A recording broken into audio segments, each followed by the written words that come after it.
So we actually are setting up our panel a little bit differently. We actually are going to have a little bit of presentation so we can provide some background and some insight into this area, and then we'll have some questions and discussion at the end. The objective of this panel was really just to talk about how the landscape has changed. We expanded it from just urology more to GU oncology, because sometimes we have to look outside of our field to find some great examples of successes, and that's what we've done here.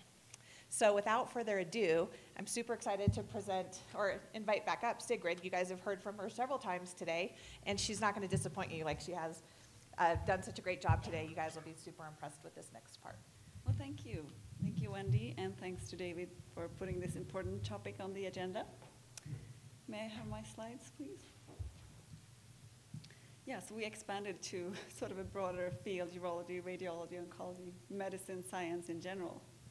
So in the US right now, these are data from 2017, there are 8.8% of US practicing urologists who are women. And most of those are younger than 45, so times have really been changing. And this is a very interesting graph. This is how it compares to other specialties. And you can see urology is here at the bottom with the fewest women. And at the top, you have OB-GYN and gynecology, pediatrics, 50%, the split between men and women, 50%. And then you have, for instance, general surgery, 20%.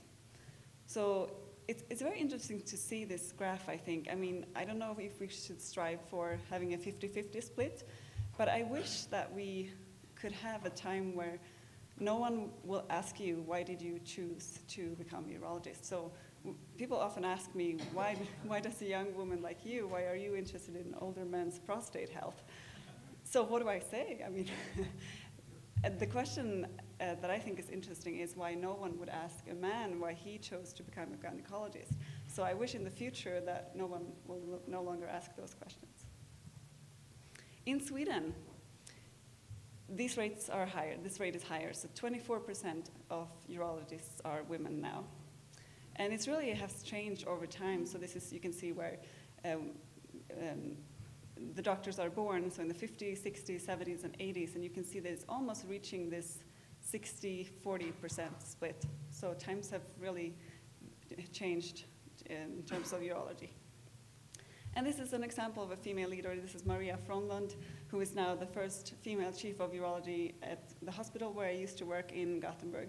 And she's just a fantastic role model. She's this wonder woman. She runs triathlons and marathons, and she has 2 kids, and she just defended her thesis, and she's just this all-round person who operates and does academia, and it's really possible for women to do everything we set out to. And I'm sure you've seen this cover of the New Yorker. I look like a surgeon, and then people started posting on Twitter, I look like a urologist with female urologists. And this is our recent newsletter from MSK that featured female leaders in medicine and surgery. And here's, for instance, the chief of the breast surgery, Monica Morrow at Memorial, and she says, the emergence of women as leaders across disciplines is a sign that times are finally starting to change. And women are people just like men are individual people. And here's another example, Catherine Anderson, who's chief of the developmental biology program. She says that at the SKI, we only have 2 women chairs, but that's not representative of the research community where 50% are women. So we really need more female leaders. But times are changing, and I think my colleague Jennifer Cracciolo, who's a surgeon in the head and neck service at MSK, she says, as part of the younger generation, I think the path has been paved by not giants, but giantesses before us. And one of those is Dr. Shtern. Over to you. Thank you very much, Dr. Crawford, for inviting me to this conference and for the opportunity to participate in this panel. I will be talking about one of the original giantesses, Dr. Eleanor Shore, former Dean of Faculty Affairs at Harvard Medical School. Dr. Shore created a successful program in diversity and gender equality and career development at the school.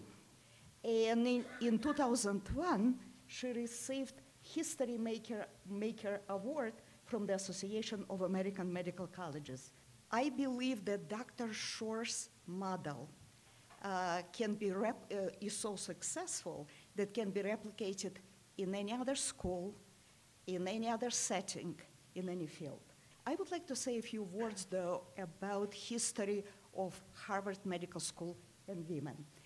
The first women applicants to school were recorded in 1847. For the next 100 years, women were rejected until 1945, when experimental program was created, 10-year experimental program was created at the school on a trial basis for women to be accepted. Right in the middle of this program in 1951, Dr. Shore became a medical student. She was one of 8 women in a school of 118 students. She very frequently shared with many of us and publicly what pressure she experienced in order to pave, to succeed, in order to pave way for other women. In 1958, this woman was pronounced to be a success, and enrollment of women had become routine. In 1969, Dr. Elizabeth Hay, cell biologist who worked in the area of limb regeneration, was named the first full-time professor. Around mid-70s, Harvard established joint committees on the status of women and funded Elizabeth Hay's professorship. In 1978, Dr. Shore was appointed Associate Dean for Faculty Affairs and mentored a lot of women in a very personal way. About 10 years later, this was already in my time, when I was at Mass General, Department of Radiology, we had seen headlines in all the major papers, Boston Globe in particular, that only 4% of senior faculty members were women. In response to these headlines, Dean's office, under the leadership of Dr. Shore, initiated an extensive program where senior faculty members mentored junior faculty. This program, this mentorship program, had made profound, if not definitive, impact on my own career. I would never forget how some of the most successful and senior women at Harvard Medical School told us, talent is not enough. We have to deal with a cultural phenomenon. Women are supposed to be seen, but not heard. This was not said within the context of making us feel as victims or to justify our failures. This issue was crystallized in order to empower us to develop qualities critical for success, communication skills that are critical to be heard with respect and understanding, passion to rise above failure, courage to overcome fears, commitment to choose your vacation time and over again in the face of any challenges, discipline and focus, generosity to be able to make your personal interest and your agenda inferior to people around you and to the field that you choose in patient care. This had become a mantra not only for my professional career development, but also for mentoring anyone else, including minorities and women. In my judgment, meritocracy that we need so much for any projects or any innovation we are supporting is inseparable for diversity and gender equality. In response to this headline, in 1989, Dr. Shore was appointed Dean for Faculty Affairs with the mission to ensure diversity and gender equality in career development. I would like to point out a couple of key ingredients that, in my judgment, are so important in that program. This program was established in 1989, and key ingredients included expansion of mentorship and networking for junior faculty members with senior leaders. For example, Dr. Shore reached out personally to some of the senior women in just about every department, every hospital in Harvard Medical School. In my case, in my department, it was my personal hero, Dr. Teresa McLeod, who was chief of thoracic radiology. In the face of clinical and academic responsibilities, as well as responsibility to my young family at that time, it was highly unlikely that I would be attending mentorship meetings I just described if Dr. McLeod did not reach out to me personally, ask to see me, and ask for me to attend these meetings in a very personal way. Another critical component was supporting women's participation in research, which was critical for academic career advancement.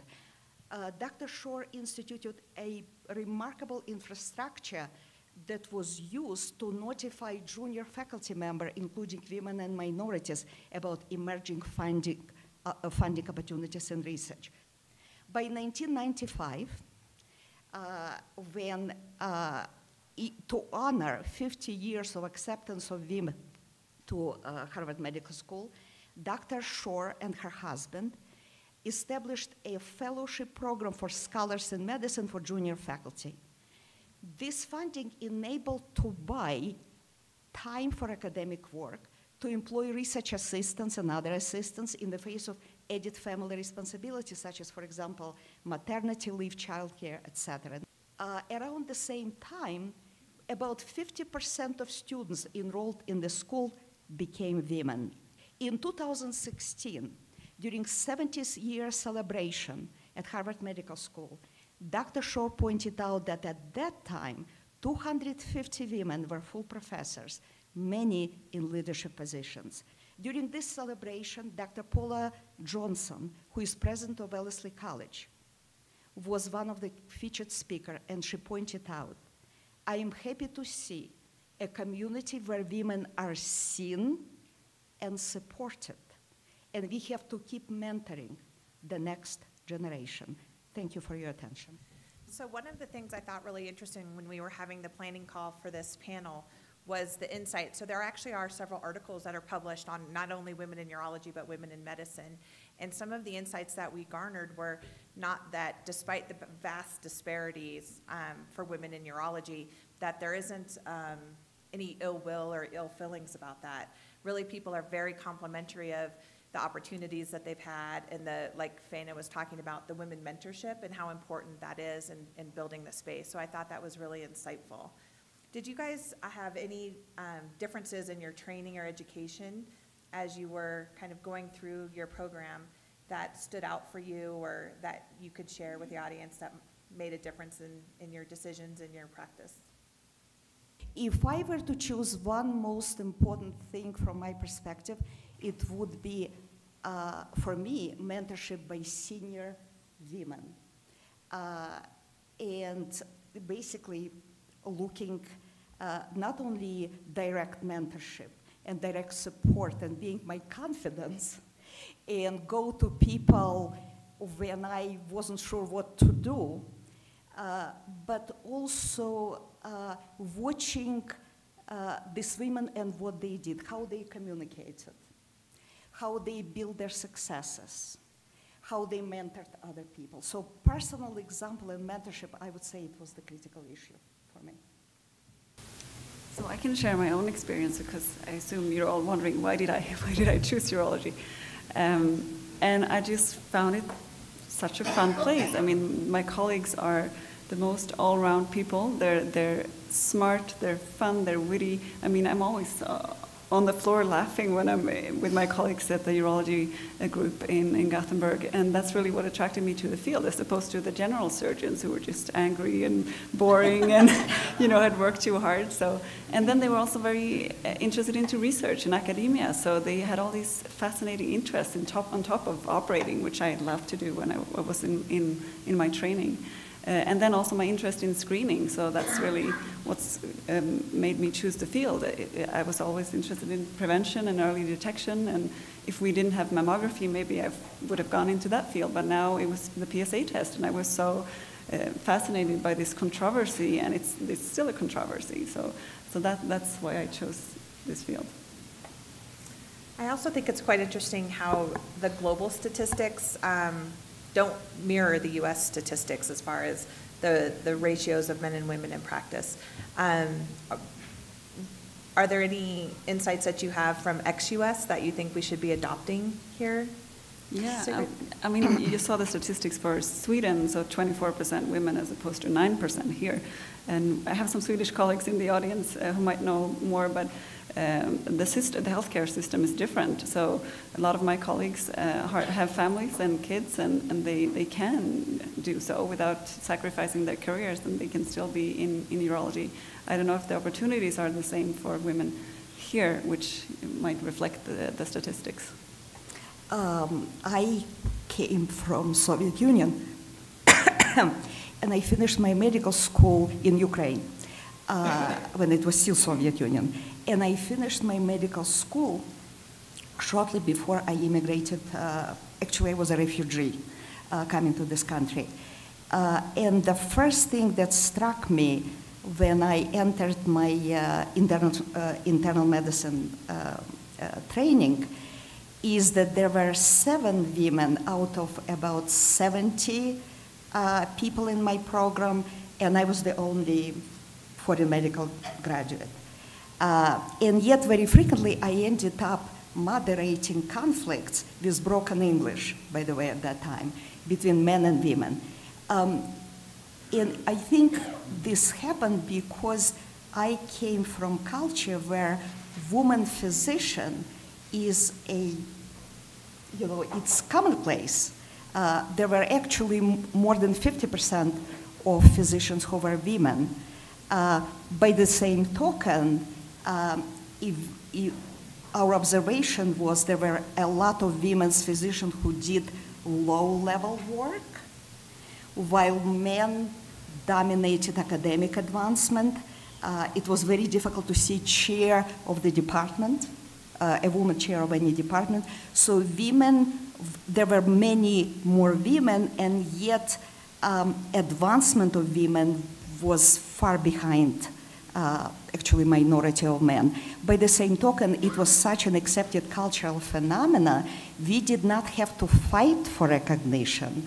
It was just, we were just recognized as professionals. That's great.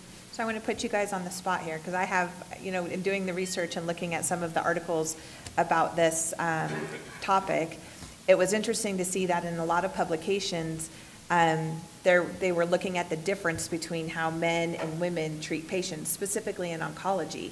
Do you guys see that in your practice? Are there different skill sets that each gender brings to the table when they're talking with patients, or have you not experienced that? I must say that I did not experience any difference in interaction between men physicians and women physicians with patients. I think it basically comes down to the level of compassion, which is critical, and this is a universal phenomenon. Yeah, I totally agree. That's also been my experience. And also when you meet patients, as a woman, I mean, urology is not only about penises and prostates, but, women, we have bladders and kidneys too, and we are doctors, so women are doctors, men are doctors, so patients are men and women, so it's becoming more and more equal, so times are changing. So I'll put 2 questions together and then have you guys each answer it before we close out the session. The first one is, what advice do you give to young physicians or residents that you're training, if they're female specifically? And then what advice would you give to some of the other practices or the people that are represented here that they could do to help support the women that might be in their practice? Probably the first advice outside of the qualities I just listed that are my mentorship mantra and that were presented to me during mentorship programs at Harvard Medical School. My first message to women I mentor is we are a minority, particularly at least in my field, in radiology. We used to be a particular minority, greater minority than we are today. And it is not anyone's responsibility but yours to figure out how to succeed in that environment. You cannot expect for the established culture to adjust to you. You have to figure out how to succeed in the culture that exists. Well, I would give very simple advice. The same advice to a young colleague as I would give to a little girl who's 5 years old. I would say, do whatever you want to. You can do whatever you set your mind to. If you want to become a lawyer, an astronaut, a soccer player, neurosurgeon, urologist, go for it. Be the CEO that your mom always wanted you to marry. Excellent. Thank you, guys. That was excellent.